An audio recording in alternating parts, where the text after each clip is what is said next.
Kami mau menanyakan beberapa pertanyaan. Mohon dijawab. Yang pertama nih, masjid ini dibangun tahun berapa?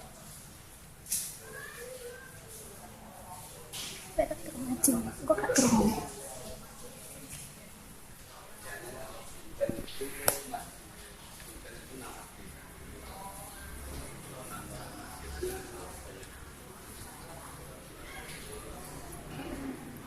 Tahun pendiriannya sampai saat ini belum ada. Makanya ini didirikan ya untuk dasar detailnya, dasar tertulisnya belum tidak ada yang tahu. Cuma perkiraan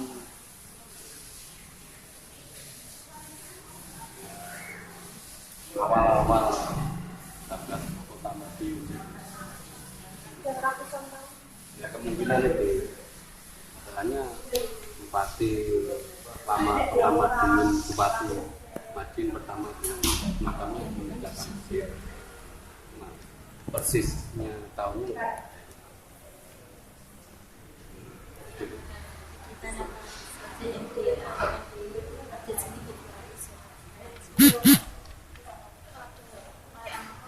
Ya biasanya perayaan-perayaan hari besar Islam biasanya dilaksanakan seperti pengajian umum.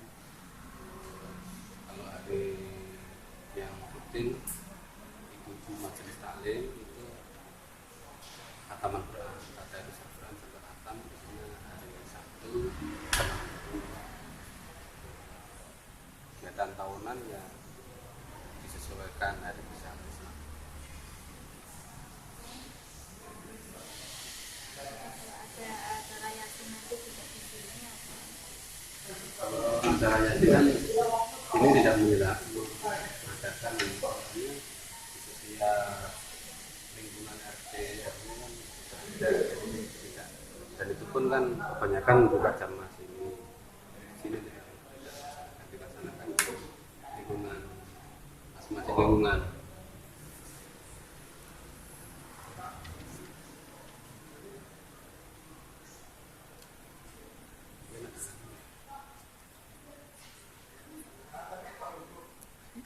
Gini Pak, mau tanya mengenai relasi dengan Tuhan di umat Islam di sini, cara berrelasi dengan Tuhan itu kayak gimana? Hubungan Ya, kalau kalau di Islam kan ada belum minanas dan belum minallah. Kalau belum minallahnya bisa dilaksanakan dengan melaksanakan rukun Islam. Jadi pertama apa namanya sadar, sholat, zakat, puasa dan naik haji itu kan wajib dan itu mesti hubungan dengan belum minallah. Kalau di Islam kan seperti itu. Dan itu pun diperkuat dengan apa namanya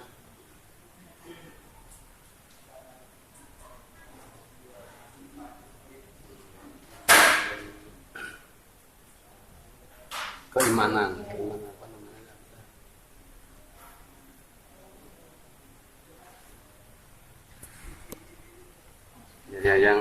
yang di situ di agama itu pelaksanaannya di rukun Islam.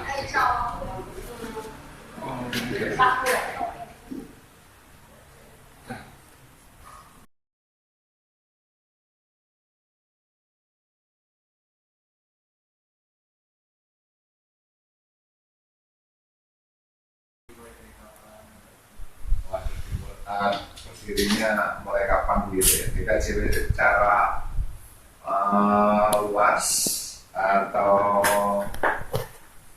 apa secara seluruhnya atau dikaji yang ada di sini ada Yang ada di sini di sini aja. Tahun berapa Pak di sini berdiri? Sudah 23 tahun. Ya, sampai tahun 83 itu berapa? Makanya sih bener. Iya Pak. Ya. Terus silakan aja saya bertanya. Kalau apa saya ambil ya. Saat ini harus tepat di apa? Diterbitkan. Gimana? Oh pengajuan apa bahasa sudah. Oh di sini ada gereja itu. Terus cabang-cabangnya ada 4 itu di lereng Gilis, lalu ada Mana, lalu ada Jepang, lalu ada Blok Susu, berapa tadi? Berapa 7? 4 lereng Gilis, 4 dari lereng Gilis, 9 temannya. Pak ini yang 14 itu bukan jam 18 tapi jam 19. Jam 18 itu kan dulu karena ada program. Kegiatan ini Poin 14 halaman 4.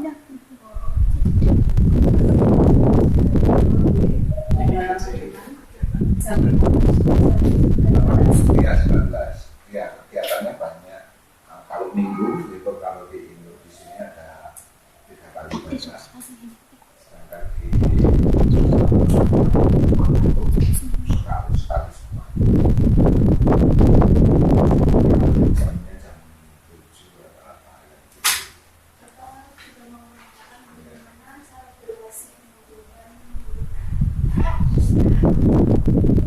Relasi dengan Tuhan. Relasi dengan itu jadi ada relasi pribadi dan juga relasi secara bersama. Relasi pribadi itu masing-masing tanggung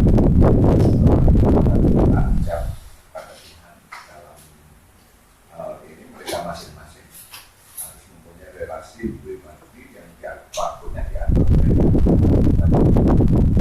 mereka itu harus relasi dengan Tuhan dalam doa dan kalau bisa harus kanlah relasi pada setiap hari relasi dengan Tuhan yang disediakan media yang disediakan oleh gereja Bantaran hari Minggu ya, seperti yang tadi di gereja ini di sini ada 2 kali itu bahasa Indonesia, 1 kali kita memberi ruang supaya warga itu dalam relasi dengan Tuhan itu mereka mampu mengekspresikan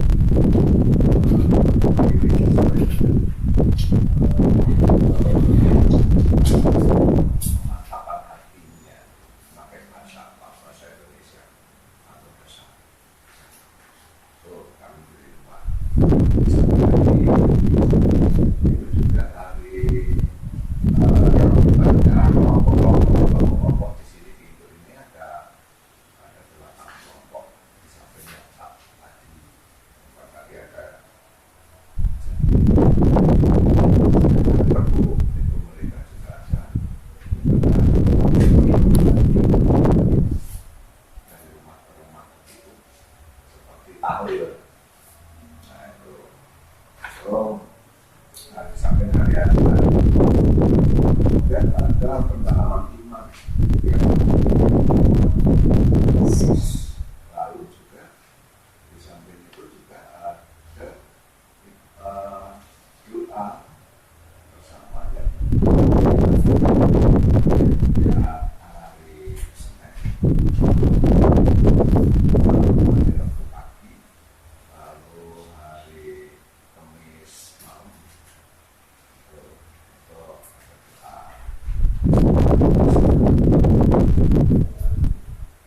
itu yang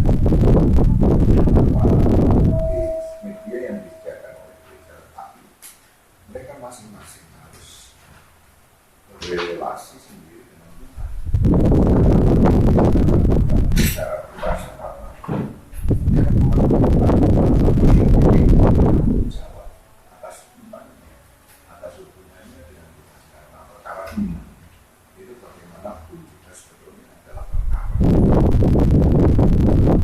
saya pribadi bersama pautnya dengan siapapun. Dan kalau misalnya ada gereja dan seterusnya itu sifatnya membantu memberi media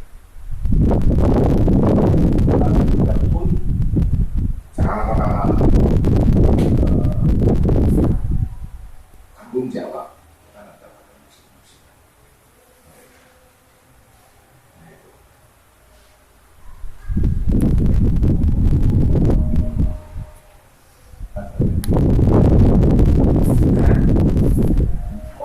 Ngomong masih ada waktu tanya saja, meskipun sambil itu saya sambil saya mohon maaf ini saya sambil karena memang ini nanti ada Saya itu bilang Kristen. Kok dia juga bisa baca huruf Arab gitu? Apa juga ada di sini? orang kan bisa belajar dari mana saja. Saya juga pernah belajar bahasa Arab, tapi sekarang karena tidak pernah pakai itu.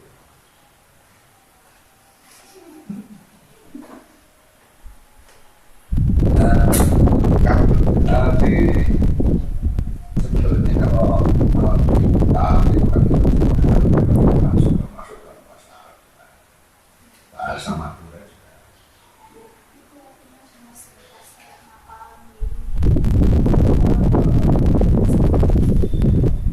Ya.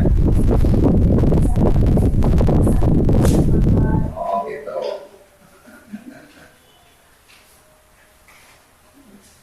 Ya mungkin saja deh.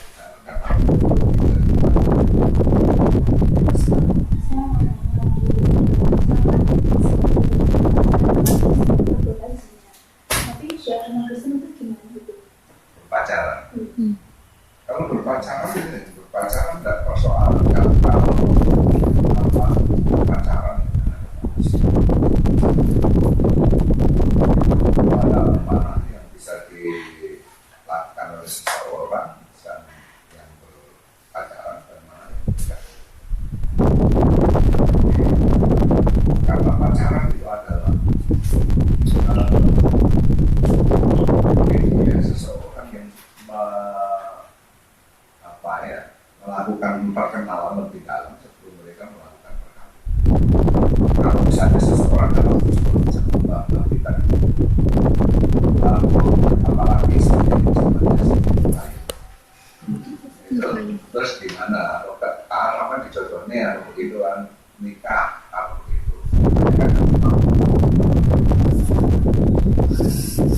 Nah, kenal orangnya, pokoknya ini kan jamin jos baik kalau gitu.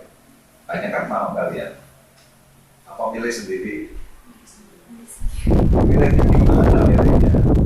Supaya tahu ayo. Dengan selera Saya terus kemudian kenapa nggak ada pacaran di sini? Iya toh.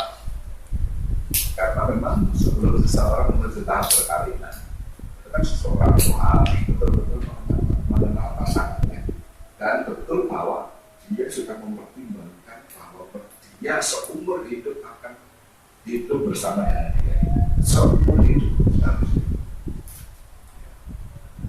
satu kali untuk selamanya. Jadi tidak boleh ngepek. Waktu kalau itu ternyata setelah ternyata kayak begini, wah nyesel saya nggak boleh ada seperti itu. Memang mereka kita tanya, apakah kamu sudah mengenal, kamu tahu kekurangan kelebihannya dia, terus apakah kamu sudah mempertimbangkan kalau kekurangan kelebihan dia itu kamu bisa hidup selamanya dengan dia itu.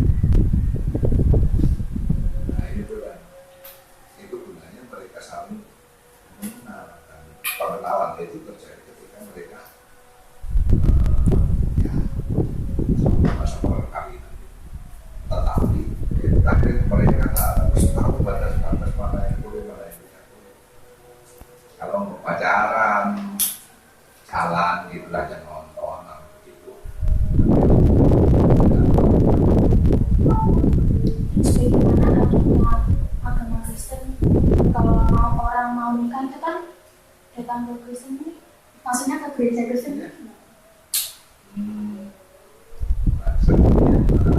Ya lapor dulu. Di sini harus lapor 3 bulan sebelum berangkat. Dalam masa 3 bulan itu mereka kemudian harus menjalani masa perkawinan. Artinya adalah mereka ada pembinaan perkawinan seharusnya. Lalu mereka kita jajaki apakah mereka sudah saling mengenal. Kalau kita dari situ kita lakukan pembicaraan kamu itu nanti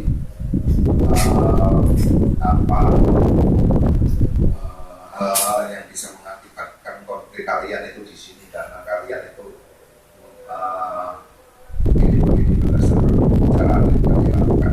Pada saat kamu terus nggak dengan dia ini, kalau terus oke, kalau enggak batalkan ya.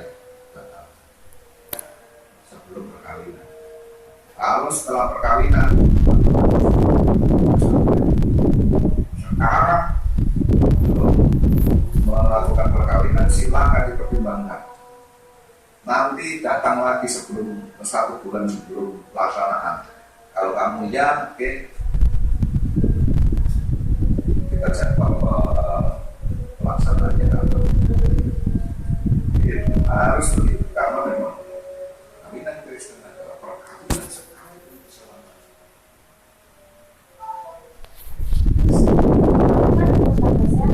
Ya. Agamanya Kristen, tapi dia itu hubungan dengan orang Islam. Tapi dia mengikuti agama Islam, tapi sementara dia itu berpindah agama ke Islam itu gimana itu? Kalau dia dalam gereja apa kalau dia harus menjalani proses pembinaan. Maksudnya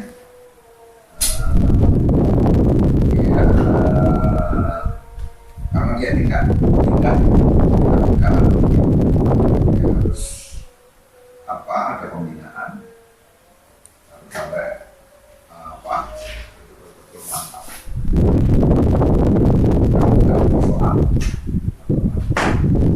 Kalau bisa nakal dia dalam undang-undang perkawinan, sahnya perkawinan adalah menurut keyakinan. Oleh sebab itu, tidak mungkin melakukan perkawinan masih beda.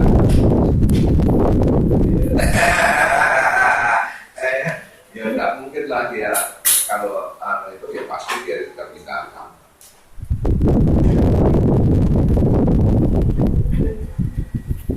gitu. Menurut undang-undang tidak bisa harus lewat proses pengadilan. KTP ini kan sementara. Gitu. Terima kasih Pak.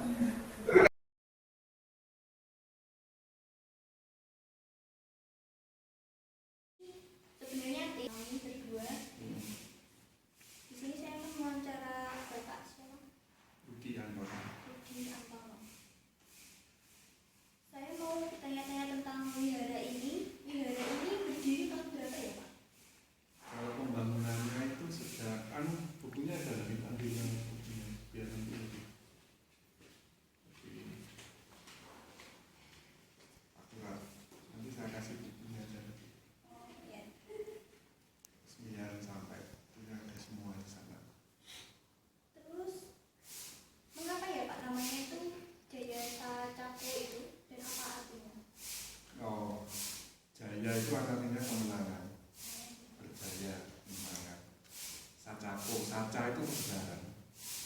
Jadi berjaya atau memperoleh kemenangan dalam kebenaran. Saca itu kebenaran dalam bahasa Pali.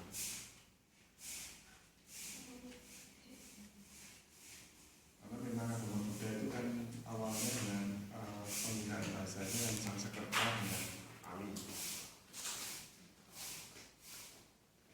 Terus bagaimana penyebaran agama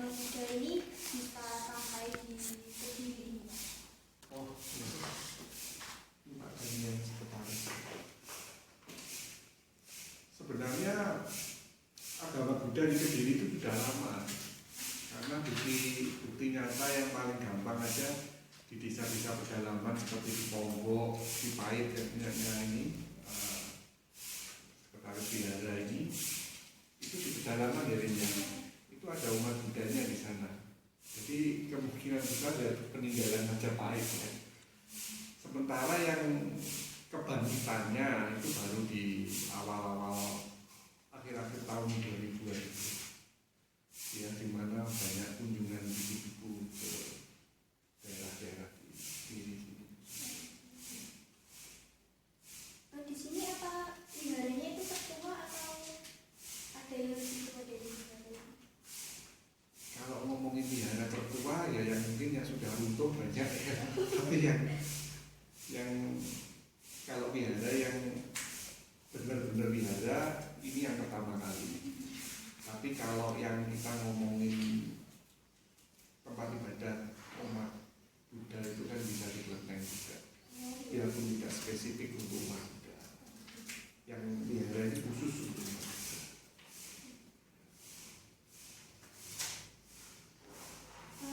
Kalau yang mendirikan ini pertama kali itu siapa?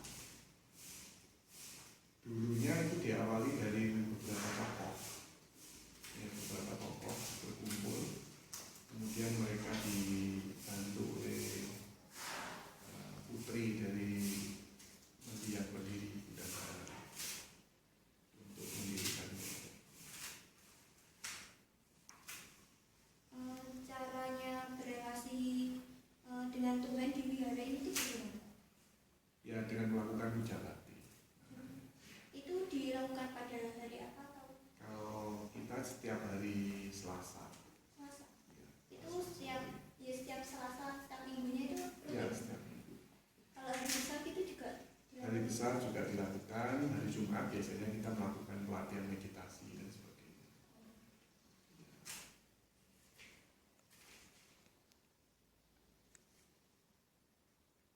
Udah Pak, saya rasa cukup kalau wihara berrelasi. Pak, saya mau tanya, bagaimana ya hubungannya agama Buddha ini terhadap budaya orang yang menganut agama Buddha? Memang di dalam perjalanan kehidupan manusia itu tidak bisa lepas dari budaya. Dalam kehidupan perjalanan manusia itu selalu ada budaya. Nah, agama ini pada kebanyakan pasti akan bersentuhan dengan budaya. Karena itu tata cara di setiap negara itu kadang-kadang berbeda, biarpun inti ajarannya sama. Karena inti ajaran Buddha kan jelas,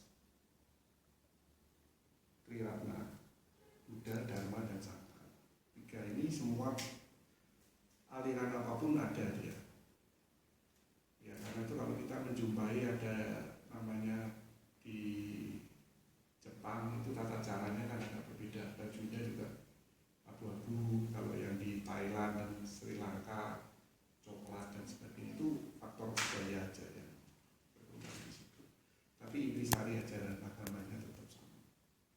Biasanya setiap agama pasti di selain inti ajarannya dia juga diselimuti oleh budaya dan tradisi, kemungkinan juga kadang-kadang ada juga unsur-unsur mistisnya dan sebagainya. Tapi inti sarinya ini tetap sama. Kalau ini kan bulan Ramadan, di dalam agama Buddha itu ada puasa nggak? Justru kita baru selesai puasa. Kalau di dalam agama Buddha itu setahun itu ada yang namanya dalam panjang hidup itu sebenarnya puasanya boleh dibilang sepanjang hidup. Kenapa? Karena setiap bulan itu 4 kali kita berpuasa. Itu dinamakan upoasa, upoasata atau bulan upoasa, bulan uposata namanya. Kalau diterjemahkan uposata. Itu setiap bulan gelap, bulan terang, paruh gelap, paruh terang. Jadi sebulan 4 kali itu yang terus harus dilaksanakan sebagai umat Buddha sepanjang hidupnya. Selain itu menjelang Waisak kemarin itu 30 hari sebelum Waisak kita juga melakukan puasa penuh selama 1 bulan. Sedikit berbeda tapi dengan puasanya yang dijalani oleh umat Islam.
puasa di dalam agama Buddha dalam pengendalian nafsu dan melatih kesabaran melalui 5 pintu indria. Mulut mengendalikan makanan, mata mengendalikan hiburan dan sebagainya yang bisa menjerumuskan kita, kemudian telinga dari berbicara dan sebagainya. Puasanya itu juga 30 hari sama 4 kali itu 30 hari berturut-turut. Kalau yang 4 kali itu biasanya dilaksanakan oleh mereka yang istilahnya tingkat batinnya udah tinggi. Kalau yang umat awam biasa biasanya hanya melatihkan 5 sila aja. Tidak membunuh, tidak mencuri, tidak berzina, tidak bohong, dan tidak mabuk-mabukan. 5 itu yang umat awam. Tapi kalau dia yang batinnya lebih tinggi itu 1 bulan 4 kali mereka melaksanakan pusaka. Tapi khusus untuk menjelang Waisak itu 30 hari mereka berpuasa. Itu wajib yang itu. Di dalam agama Buddha itu kewajiban itu adalah internal sebenarnya, bukan paksaan manusia. Jadi sebenarnya kalau batinnya mereka bilang wajib ya harus wajib dilaksanakan. Jadi bentuknya adalah pelatihan, bukan doktrin. Jadi agama Buddha itu adalah agama praktek pelatihan, bukan doktrin. Kamu harus gini, tak tungguin gitu.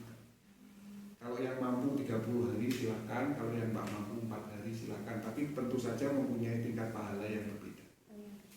Iya. Untuk ibadah meditasinya ya Pak ya, Iya. yang sebutkan itu dilakukan secara tiap minggu dan itu membutuhkan waktu berapa jam atau gimana Pak? Jadi pelatihan meditasi. Jadi di dalam agama Buddha itu ada 2 kelompok jalan ya. Kelompok jalan yang pertama itu adalah dana, moralitas, dan meditasi. Ini berkenaan dengan dunia. Jadi untuk meningkatkan kesejahteraan dunia kita harus banyak berdana, melakukan capaian tujuan akhir umat Buddha yang di luar dunia. Itu dimulai dari moralitas, meditasi, dan pengembangan kebijaksanaan. Karena itu moralitas ini yang paling penting dalam agama Buddha, karena dua-dua jalan ini ada moralitasnya. Untuk berdampingan dengan Tuhan itu umat Hindu. Istilahnya kalau ini Hindu moksa. Moksa. Tujuan umat Hindu. Tujuan umat Hindu setelah mati adalah moksa. Iso moksa apa enggak? Bisa masuk ke level paling tinggi. Tergantung kapalnya masing-masing. Tergantung aktivitas kita semasa hidup. Di masa aktivitas setelah hidup pun orangnya Mbak. Kalau hukumnya adalah hukum karma pala. Itu aturannya hukum karma pala. Karma pala adalah dimana untuk menimbang baik buruknya dikala kita hidup. Nanti setelah ditimbang lek pancene iku mau iso manunggal karo Tuhan udah mbak oleh tiket. Kalaupun ndak oleh tiket mbak itu bisa kalau di Hindu bisa reinkarnasi, ada kehidupan yang akan datang bisa hidup lain. Makanya kalau di Hindu mau Hindu mbak ya, kalau di Hindu saya sekarang saat ini belum tentu waktu di kehidupan yang dulu saya seperti ini, dan yang akan di kehidupan yang akan datang belum tentu bisa seperti ini. Intinya sesuai dengan karmanya masing-masing. Tujuannya satu, manunggal karo Tuhan, jadi satu dengan Tuhan, berdampingan dengan Tuhan. Tujuan. Dan itu pun udah harga mati. Oleh tiket ya opo yo nanduri sing apik. Sing becik. Sesuai dengan ajaran masing-masing. Lek gak oleh tiket berarti reinkarnasi. Kalau reinkarnasi sesuai dengan karma palanya masing-masing. Kasarane mbak, saiki sugih om legedhu, tapi lek golek kliru